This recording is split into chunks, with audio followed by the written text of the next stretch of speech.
Toxic masculinity was never real. It was a label, a weapon, a way to turn the world against the masculine before he even remembered who he was. But the goal was never just to attack men. It was to wound masculinity itself, so that no man would lead, and no woman would trust. Because without the masculine, nothing stands. They didn't just make men weak, they made men ashamed of their own essence. Power, called abusive. Leadership, called controlling. Purpose, called patriarchy. Silence, called emotionally unavailable. Emotion, called weak. And so the masculine folded in on itself. Men became unsure, conflicted, afraid to lead because they didn't want to dominate, afraid to protect because they didn't want to be possessive, afraid to feel because no one ever taught them how.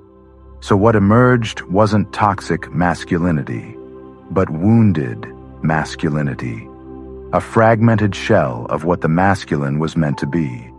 When the masculine fractures, entire civilizations collapse, because the masculine is the container, the pillar, the frequency that holds. Without it, the world shakes. Without it, the feminine has no sanctuary.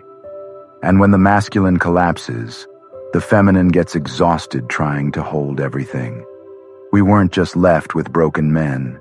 We were left with tired women, distrustful communities, and a planet without backbone. And that's exactly what they wanted. Because if no one can stand, they get to rule. But what if I told you? Masculinity was never the enemy. What you felt in your bones, to build, to protect, to stay rooted in purpose, that was never dangerous. That was sacred. The masculine was always meant to be a storm shield, a mission keeper, a structure for the feminine to dance within, a sword, not for war, but for truth, a presence, not to control, but to protect what matters. We don't need less masculinity.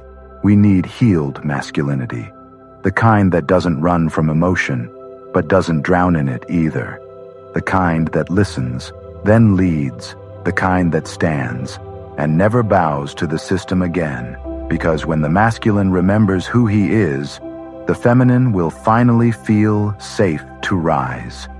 Comment, "I stand," if you're done apologizing for sacred masculinity. Follow for episode 3. They killed the warrior and replaced him with a performer.